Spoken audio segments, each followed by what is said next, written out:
Okay, welcome everyone to the other side of medicine. I am James Krystosik. You can call me Dr. J, call me Dr. Goodcarb. You can call me whatever you like. But today we are privileged to have a special guest in the house. It's Dr. Kyle Smith. He is an accomplished author. He's a researcher, clinician, and chiropractor excellence. Hmm. So we are really excited. Dr. Kyle, welcome to the other side of medicine. Well, thank you so much for having me on. I'm very, very grateful for being here. Thank you. Well, we're grateful for having you here. So, first of all, you are the author of this book, The Yes, Testosterone Switch. Is that correct? that is correct. That's my book. Okay. I want to make sure the right guy. Okay, you are the man. Okay, so just joking, folks. But in any event, tell us, how did you develop a passion for hormonal health, and how did the book evolve out of that? Give us the story. It's a journey of discovery. It was really a blessing, but it's a blessing in disguise. A lot of my blessings in life came because of a challenge. And then, if you look for the answer, you're led to the answer of how to fix the challenge. And in fixing my own challenge, so to speak, I got to go on and train now thousands of doctors on how to do this program that we call the testosterone switch in practice. So it all came from me years ago. 15 years ago, actually. I was 45 and suddenly I was fatigued. I was tired all the time. I couldn't figure out why I was overweight. And I ran my blood to find out my testosterone was an unbelievably, miserably low 200. That's Mm. 200 nanograms per deciliter. Now, the scale for healthy testosterone is 200 to 1100. So I'm at the very, very last digit of the healthy normal scale. And I felt terrible, right? I'm fatigued. I'm tired all the time. First of all, I've got to say testosterone's a lot more than what the media makes it out to be. It's everything that makes a man. It has to do with your cognitive function, your memory, your mood, how good you feel. I got to tell you, I've met so many women that say, I want my husband back. He used to be fun. He used to be joking all the time. We'd do stuff, and now I can't get him off the couch. Mm. Well, this is the energy or lack of energy that comes from having low normal testosterone. So I found out mine was miserably low, and I started to look for what I could do to fix it. And a really good friend of mine who's an osteopathic physician, a DO, he recommended a bioidentical cream. So I'll say to you and your audience, at 45, I went on it. I went on the bioidentical cream, and the morning I put that on, it was a transdermal. You put it on your arm, it absorbs in. The moment I put it on, it was like a cup of coffee. Suddenly I had energy and I felt fantastic. I was standing up straight, my chest was out and I felt incredible. And then the next day I felt incredible again. And the next day and the next day. And then suddenly, about 1 or 2 weeks into it, I started to have some serious side effects from that. And I started to ask myself, what's going on? I go back to my DO friend. He says, oh, now you need an aromatase inhibitor because my estrogen went through the roof, which oftentimes happens when a guy is supplementing exogenous testosterone. So now I've got an estrogen problem and I've got a testosterone problem. And I said to myself, wait a second, you're the natural guy. I've been practicing clinical nutrition, at this point in time for like 25 years. What gives? Why did you go down this path? I'm not against bioidentical testosterone if it's necessary, but the question is, for a 45-year-old, is it really, right? Is it really necessary? So I asked the question, why is my testosterone low? Is there anything I can do naturally to restore it? Because I'm 45, my testosterone's low, but I have to assume when I was 30, it was fine because I felt fantastic, right? So how can I regain the testosterone of a healthy 30-year-old completely naturally? That question took me on a journey of discovery into the peer-reviewed research literature to look for why does testosterone fall in otherwise healthy men? And I found the answer. As a matter of fact, it only took like the first Google search to uncover the answer to the question. And here it is. Are you ready for you and your audience? Now, by the way, I know you know the answer, but for your audience, what causes a man to lose his testosterone as he ages is stress.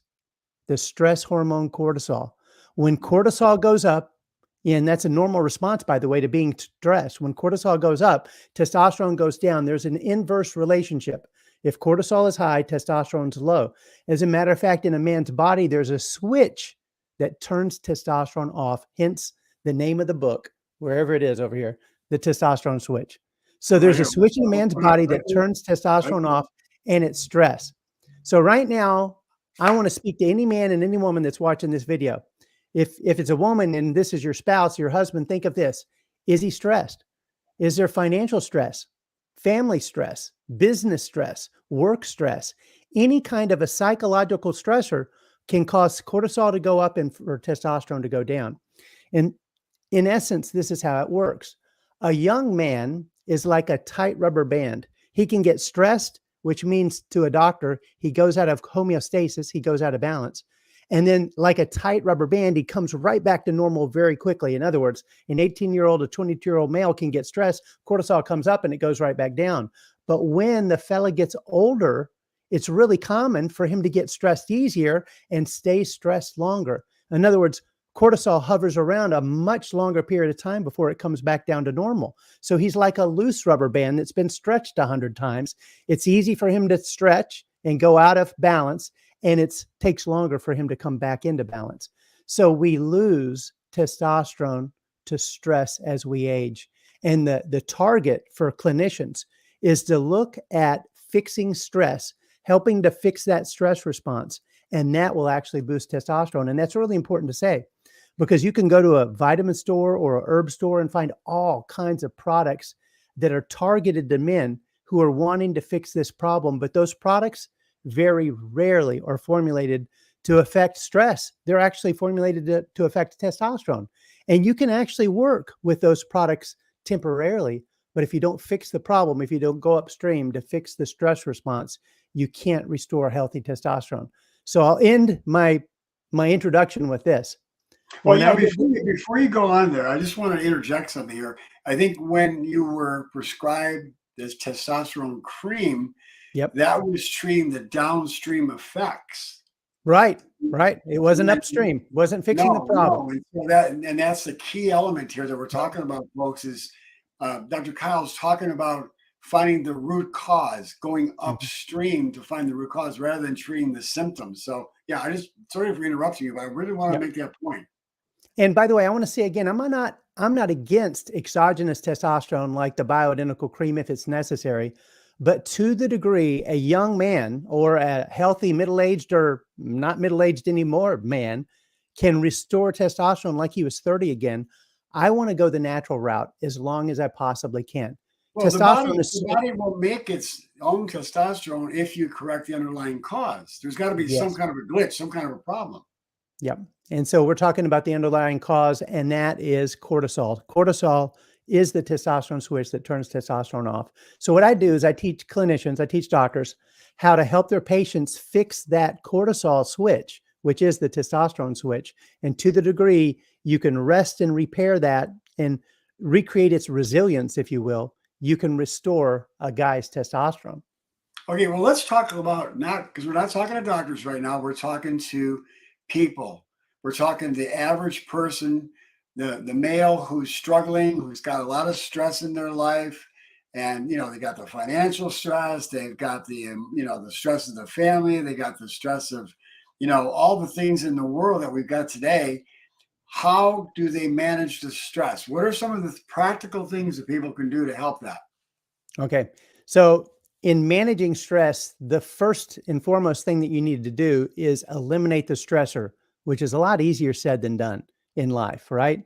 Especially if it's a guy and it's work stress, job-related stress, maybe relationship stress at work. You don't like your boss. You don't like the tasks that you're tasked with doing every day. These are mental stressors that can cause your stress hormone to go up. So it's repositioning your attitude towards that, which is, again, a lot easier said than done. So in the testosterone mindset.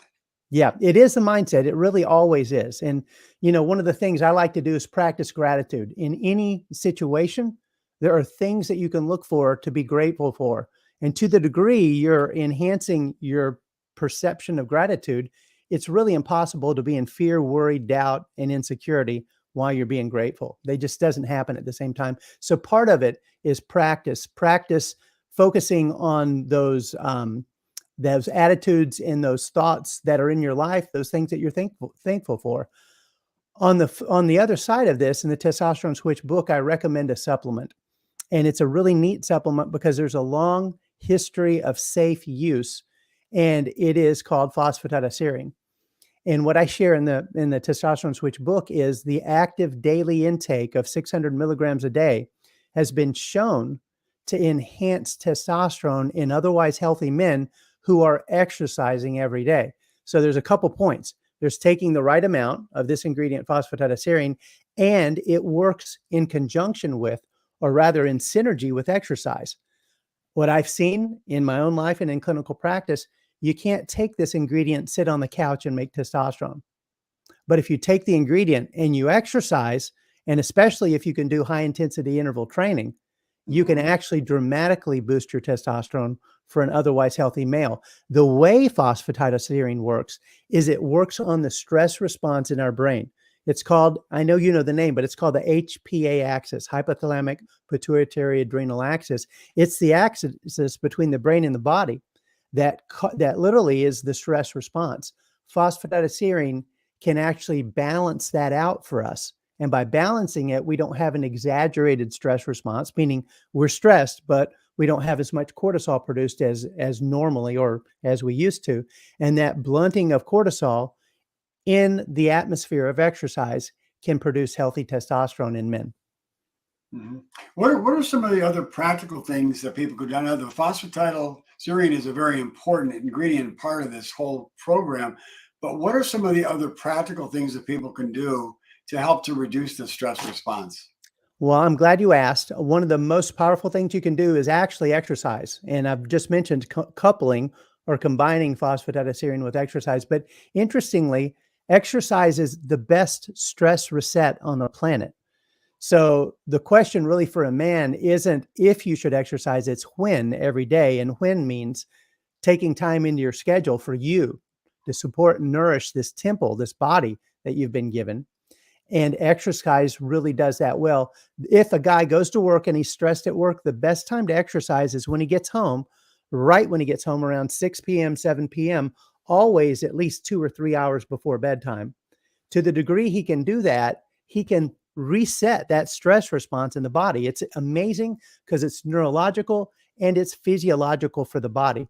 So there's a neurological basis for the stress reset, but at the end of the day, exercise is the key for a stress reset.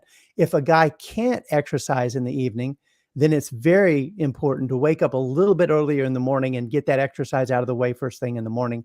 Anytime is good. Evening is best, especially after a stressful day. Now Now, you mentioned quick, the quick burst exercise. Explain that to our listening audience what that entails and some of the practical things that they can do to be able to incorporate that into their life without having to be a professional athlete or something of that nature. okay, so the form of exercise that I recommend in the book is called high intensity interval training. And this is for lack of a better term, it's not a scientific term, but for lack of a better term, it's a magic form of exercise because it creates an optimal hormone response. And for a man, that means it will boost testosterone. The key, first of all, is to make sure that any man watching this video is healthy enough to do high intensity interval training. And if there's a question about your health, you definitely need to visit with your practitioner to make sure that this form of exercise is right for you. But the best thing you can do is get some form of heart monitor. I'm wearing one right on my arm right now, which is called a Whoop band. You've got a heart rate monitor, and it will tell you based on your age where your 80% of your maximum healthy heart rate is and 90%. And with high intensity interval training, you basically want to warm up really well and then do some form of intense exercise to get to about 80% of your maximal healthy heart rate for your age. To the degree you can do that quickly, like a sprint of some kind, once you get winded and your heart rate goes up, you take a pause for about 30 seconds to a minute, breathe deep, and let your heart rate come back down and reset. And then you do this again. That's called an interval. So if you and I were doing this, and I'm not going to say this is the best type of exercise, but let's make it a sprint because we all know how hard a sprint is, right? If we're running, if you and I were doing a 100-yard dash to see who could win right now, right? And we're healthy enough to do that exercise and we're all warmed up, we're going to exercise to our full capacity for running for 100 yards. That will get your heart rate up to 80% super fast, right? You'll get super winded, and you stop once you're winded, let your heart rate recover as you're breathing deep. That is called one interval. The beautiful thing is what we've seen is in science, if you exercise just 10 minutes a day with high intensity interval training, you can dramatically improve testosterone. And by the way, set off a whole cascade of positive reactions in your body from exercising in this way. But it really Well, is not all about intensity. yeah. Now, not everybody listening is going to be able to do sprints. So, what are some other alternatives to that to be able to accomplish the same thing? There are a number of exercise machines that are very low impact on the joints, and you don't have to be running because running could be dangerous. A VersaClimber is my favorite. That's a torture machine that I know you're familiar with. Recumbent bike will work. Stationary bike, an elliptical machine will work. Anything where you can start moving your upper body and lower body at the same time with intensity. I've seen a lot of doctors recommend rebound trampolines, where you can go on Amazon and buy a good quality one for about $100, put that in your house, assemble it, and put on a good set of shoes that fit well, warm up, and run in place on that rebound trampoline. And that way, you're not inflicting any damage on your knees and your hips and your ankles, Mhm. and you're getting the benefit of moving those limbs rapidly, which will cause your heart rate to go up very quickly. How about brisk walking, just like to get the heart rate up? Brisk walking, but I have to tell you, if you're doing it outside in the neighborhood, you're gonna look goofy because it's gonna be that power walk. You're Yeah, gonna be sure. swinging your arms and walking as fast as you possibly can. That will Mhm. work too. And as you know, Mhm. it'll set off a burn in your legs, and that's a good sign that you're working to your maximum capacity. And I'm glad you brought that up. Now that we're moving into spring and summer, you can get in the swimming pool with a kickboard, kick as hard as you possibly can for a minute. That will do it for sure. And of course, that's probably the friendliest form of exercise because Mhm. you're definitely not putting any stress on your joints.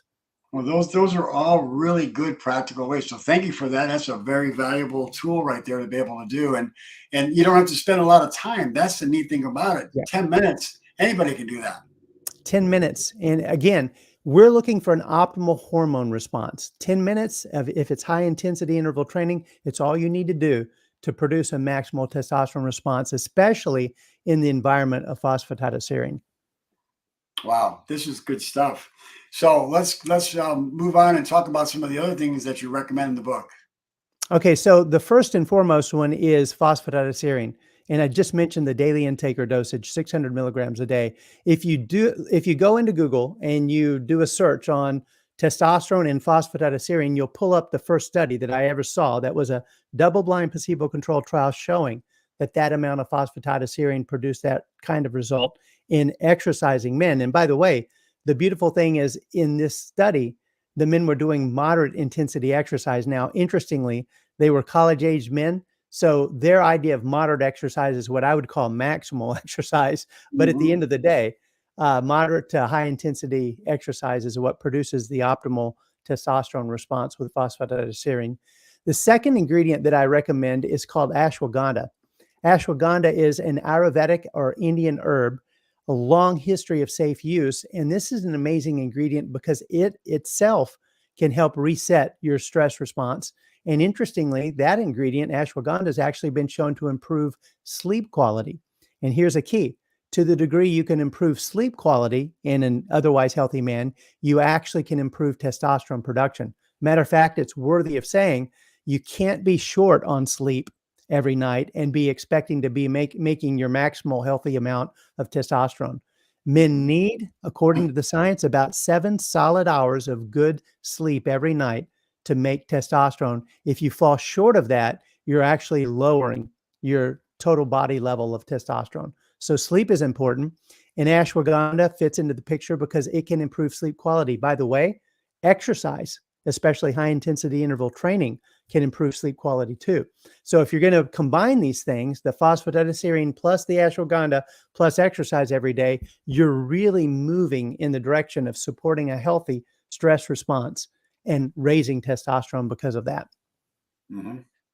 Well, another really powerful method to be able to help to reduce the stress response is deep breathing. You mentioned breathing while you're exercising, but just doing deep breathing exercises a couple, 2, 3 times a day will dramatically help to reduce the stress response as well.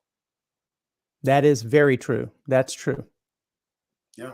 Okay, Yes. so let's talk about some of the other things that you mentioned, because we're going to make sure that we get everything we want for the individuals who are really serious about following this program. We want to give them everything that they're going to need to have to be able to move forward and get all these benefits we're talking about. So what else do they need to do?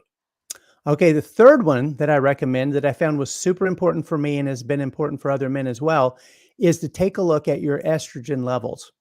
A man needs healthy levels of what's called estradiol, which is the major circulating estrogen in men and women. Of course, men have a lot less of it, but it's actually important that men maintain a healthy level of estrogen. If you're overweight or if you're eating bad carbs, and I know you wrote the book about bad carbs, right? Oh Your yeah, estrogen levels can carbs from go. heaven and carbs from hell. Right, exactly. Well, if you're eating the wrong kind of carbs and or you're overweight, especially around the midsection, doctors call that central adiposity, means you've got a lot of adipose or fat tissue around your midsection. Well, that adipose tissue, when you're stressed, makes aromatase. And when aromatase goes up, a man's healthy testosterone gets spun right into estrogen. So the issue is young men typically never have high aromatase and therefore they have high testosterone. But as men age, it's very common. I don't want to say it's normal, but it's very common for aromatase to creep up, especially the heavier they are in the midsection. And to the degree that goes up, testosterone gets spun right into estrogen. So they lose testosterone to estrogen. The main thing that guy needs to do is lose weight, especially around the midsection. But again, oftentimes easier said than done. What you can do immediately if you find out your estrogen levels are too high is you can take pomegranate extract.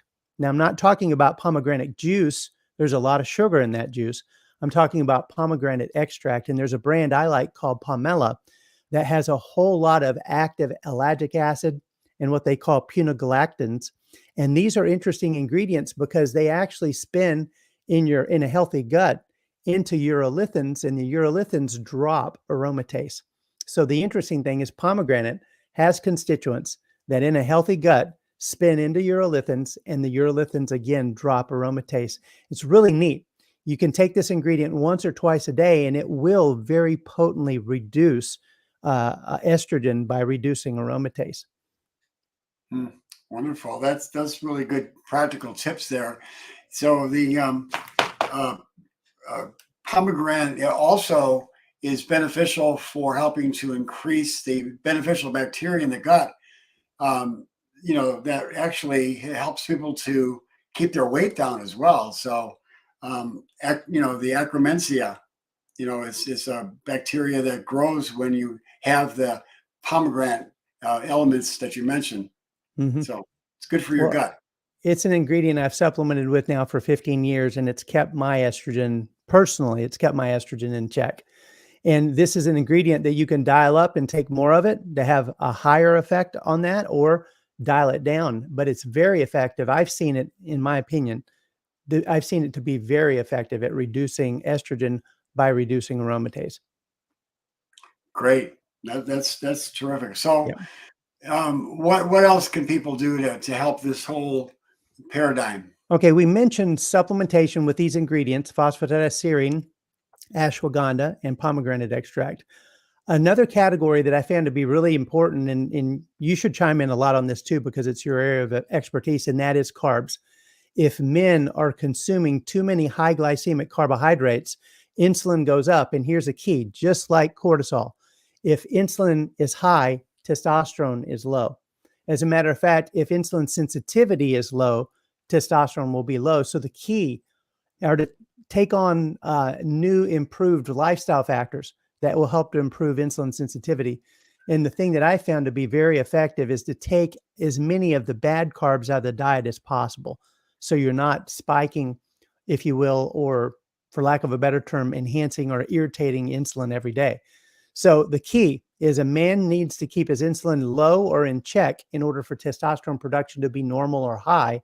So carbs are a problem. Now, interestingly, back to the young example, I think a kid like 18 or 22 years of age could eat a pizza and drink a whole liter of Coke, and his blood sugar is going to be normal in an hour. I'm not recommending it, but I'm saying they've got a robust ability to deal with bad carbs. But you take an older fella like me, and this is actually speaking from my own experience, I can't do that. Matter of fact, I generally can't eat bread because if I eat bread, my blood glucose goes up, my insulin goes up, and my testosterone goes down. So I found it's super important for some men as they age who can't tolerate carbs like they did when they were younger to really watch, measure, and restrict the simple bad carb intake. And that goes a long way to set the environment for healthy testosterone production. So let's talk about what these bad carbs are, and I could chime in as well. But what are, in your estimation, are the ones that people need to be staying away from? Well, I know you're going to agree with this first part of it. It's different from individual to individual. But what I've noticed in practice and in training other doctors is older men that used to be able to handle carbs typically can't handle carbs as much anymore. And I find it to be really important. And I've done this myself, of course, to take a look at your blood glucose levels, because sometimes you'll find that there's certain foods that a person can eat that would spike their blood sugar that you wouldn't expect would spike their blood sugar. But for what I found is corn typically can have a high glycemic effect. Just about any form of processed corn can be bad for blood sugar. So there's an example. And then if you go down the grains, many times men that could handle grains when they were younger have trouble with them now. So they need to be limited or eliminated in order to set the stage for healthy insulin levels. At the end of the day, there are nutritional steps that I know you're familiar with that a man can go through to help improve his insulin sensitivity out besides diet. But I believe that diet is probably the most foundational thing that we can do with regards to manifesting healthy testosterone. And it comes for many men back to watching their simple carb intake. So to answer your question, I hate to say it, but a lot of men can't tolerate grains, especially processed grains, like they did when they were younger. Yeah, the processed grains are certainly, the standard American diet is those processed grains. God has created these foods that we have taken through industrialization and created foods that are basically acting like simple carbohydrates. The United States Department of Agriculture has done studies, and they found that, of course, we all know that white sugar and those type of carbs are really bad. But when you take white flour, when you take white rice, and you take refined corn or any of the refined products, they found at the USDA that they acted just like the sugar, Right. like the cane sugar or the fructose. So that is one of the biggest culprits. And I think we've gotten away from the common sense things. And that's one of the big things we talk about here on the other side of medicine is there's three major principles that we talk about in everything we do here on the other side of medicine. That's common sense, and that's science, evidence-based information, which you're providing today, and then cooperation with nature. And if we can do those, we can really clear up a lot of problems. And when we're talking about the grains, that is one of the biggest problems, is that we have adulterated, we've corrupted what God has created in this beautiful system that God has created with whole grains that are low glycemic. But what's happened is, because we have corrupted the food supply, we've just abused our bodies by eating so much sugar and so many chemicals in the system. We've caused problems in the gut, which then next leads to, as you know, the leaky gut, which then leads to problems with food sensitivities. And a lot of the people who are having problems with grains today, I believe very wholeheartedly, and I've seen it in my clinical practice, that it's the grains that are adulterated, they're fine grains, but also the carbs that the person becomes sensitive to or allergic to that create problems. And have you noticed that, or do you do anything testing with food sensitivities at all? I have in the past. In the past, I was a huge fan of doing testing for food sensitivities.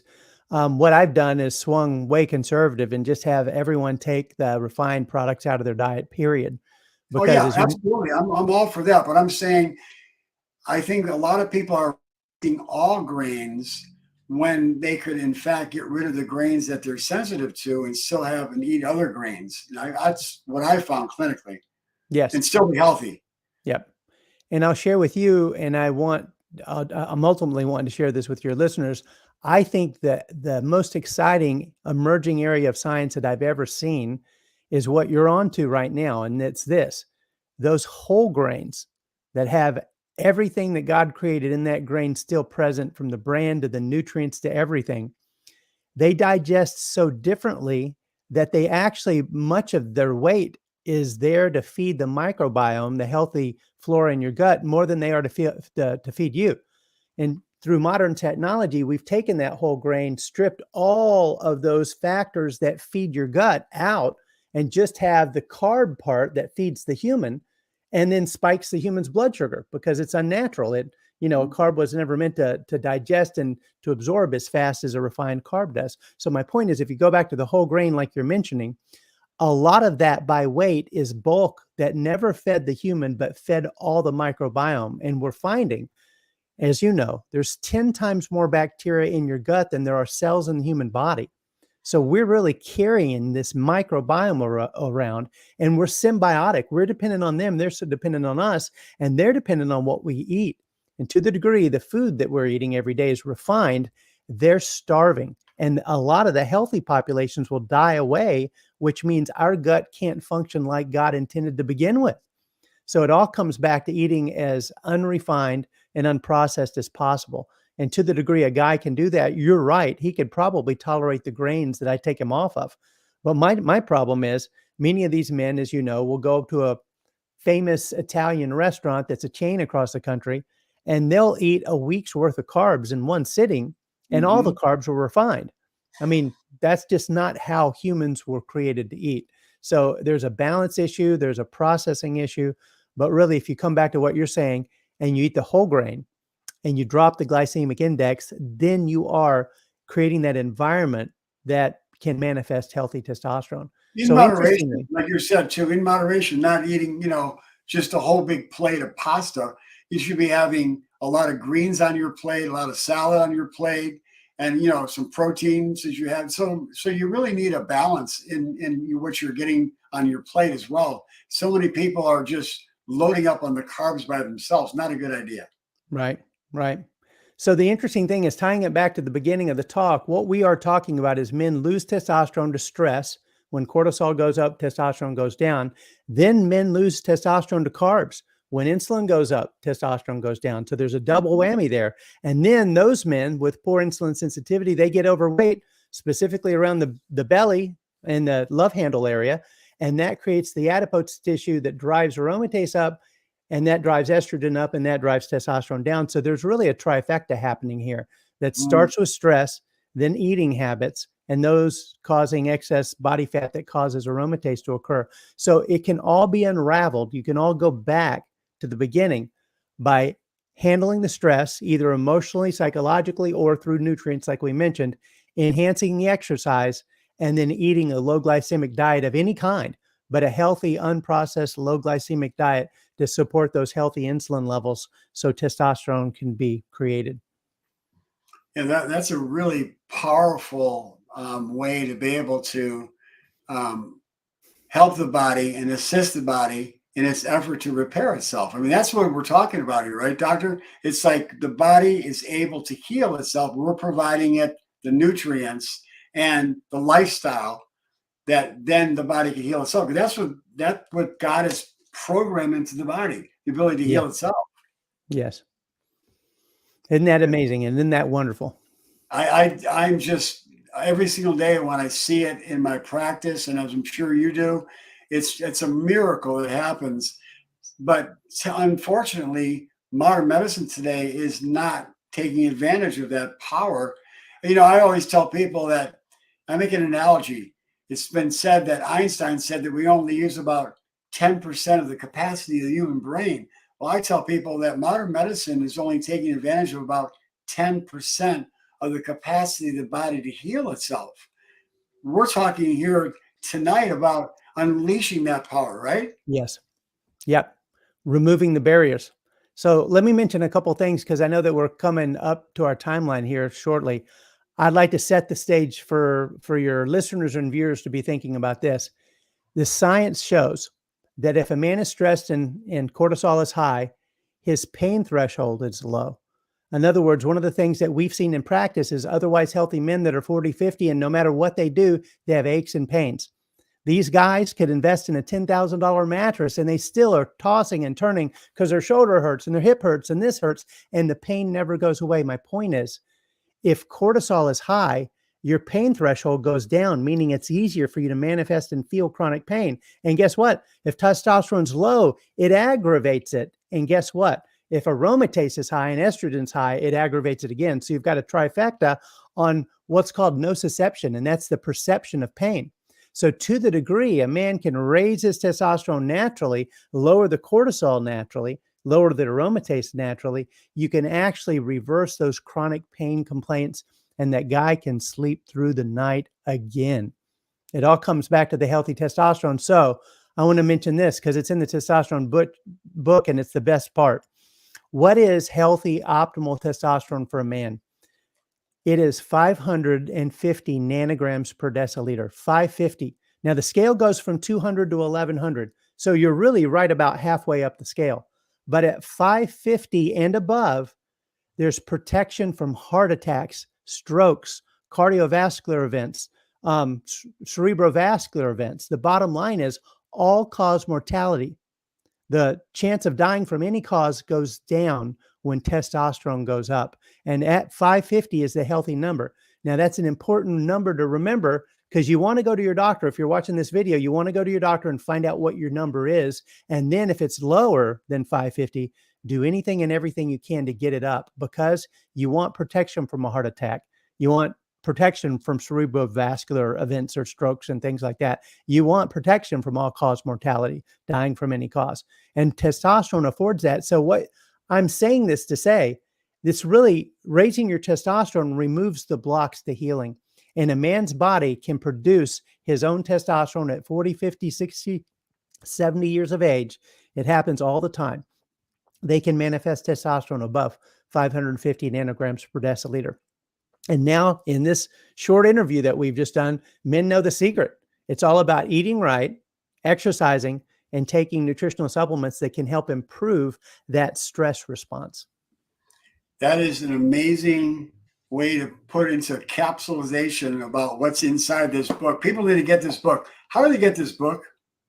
It is available on Amazon, so you can go to Amazon. Okay, good. Well, they can go there. And once again, it's the testosterone switch.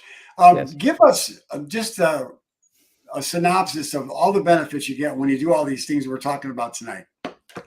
Well, for a man, the part that really excites me is the fact that he wakes up and he feels alert and he's got energy that lasts throughout the day like he did when he was younger. He goes to sleep and he sleeps better. He wakes up feeling refreshed, and that cycle continues, which means he gets more done.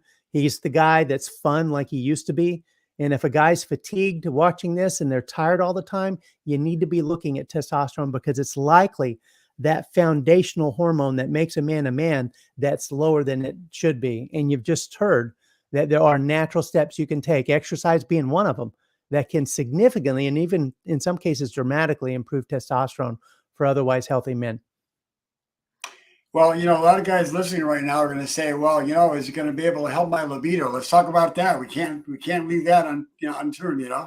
Well, that's what the media wants you to think testosterone is, and of I course, understand that, but you have to at least mention it. well, it does have everything to do with libido and capability. The libido, the desire, and the capability of performing. Testosterone has to be present for both of them, and if it's low, that can be a significant problem. The thing I want to share about testosterone is that's important, and it's maybe the one thing that might motivate a lot of men, to be honest with you. But at the end of the day, it's so much more. I actually have a list. This is low normal testosterone symptoms. You ready? It's associated with reductions in energy, motivation, initiative, self-confidence, concentration and memory, sleep quality, muscle bulk and strength, diminished physical or work performance, also feeling sad or blue, depressed, irritable, increased body fat and body mass index. Those are all symptoms of low normal testosterone. So now we Oh, know. okay, we, one we can, last question before you yeah. leave. I know you got to go. You've got to run. You've got some appointments to take care of here. One last question. I want to ask you, what do you feel is the best testing method to test testosterone? Okay, my favorite is serum, blood. And you can find that at directlabs.com. And in 48 of 50 states, all you have to do as a consumer is take your credit card and go buy a testosterone test. On the other side of the shopping cart, they show you all the blood draw locations in your area. And they're like McDonald's, they're everywhere. You don't see them because they're in strip shopping centers. But, basically you're going through LabCorp or Quest or other labs that are pulling serum. I like total testosterone for the total serum pull, free testosterone, and estradiol as being the three that you take a look at. It's not expensive. Blood is outrageously accurate. Saliva, if it's a good lab, can be a method of testing, but you can't look at total testosterone with a saliva test. You can only look at the free. And the 550 nanograms protective level that I quoted earlier is the total testosterone. So from a clinician's point of view, you want to look at total testosterone, free testosterone, and estradiol. And generally for each of them, make sure they're about halfway or 3/4 up the healthy scale. Testosterone being the most important, you want it above 550 nanograms per deciliter, and the scale is typically 200 to 1100. Sidebar, because I want to mention this, and I forgot to. Normally I do. There's a problem, in my opinion, with that healthy scale, and it is this: a guy could be 200 like me, and he's normal. Do you think a guy that's 200 and they're quote normal? I mean, that's the last digit of the normal part of the scale. But do you think a guy that's 200 feels the same as a guy that's 700? They're both quote normal. I'm telling you, there's a lot of men walking around that have been told their testosterone's in the normal range, but it's the lower quadrant, the lower 20 or 25% of that range, and they're feeling terrible. Above 550 is when the benefits of testosterone really start to manifest. Now, if you're 200 and you go to 400, you're going to feel fantastic because you just doubled your testosterone. But I'm saying the protective, the heart healthy protective effects of testosterone manifest above 550. Then these symptoms that I just mentioned go away. Libido and capability are, of course, off the charts like they were when the man was younger. So in this talk, we've learned it's diet, low glycemic, antioxidant rich diet, exercising just 10 minutes a day, high intensity interval training, and nutrients to help support a healthy stress response, and making sure your doctor approves this for any individual that's watching that may have a health condition or be on some form of medication. Wow, wow, wow. You just packed a lot of information into a little bit of time. So, Dr. Kyle Smith, thank you so much for joining us here. It's been a pleasure. We'll have you back again, I'm sure. We'll talk about other health issues, but this one here, you really hit the nail on the head, really in a very, very succinct way. So, thank you so much. Well, And I bid you a great evening, and God bless you. well, let me say I appreciate you and all that you do, and thank you so much for having me on tonight. I appreciate it. Okay, everybody, that is it for the other side of medicine. We will see you next week. So until then, make sure that you take time to do something to improve, make progress. It's not about perfection, it's about progress. So until then, God bless you. Here's to your health. Thank you. Good night.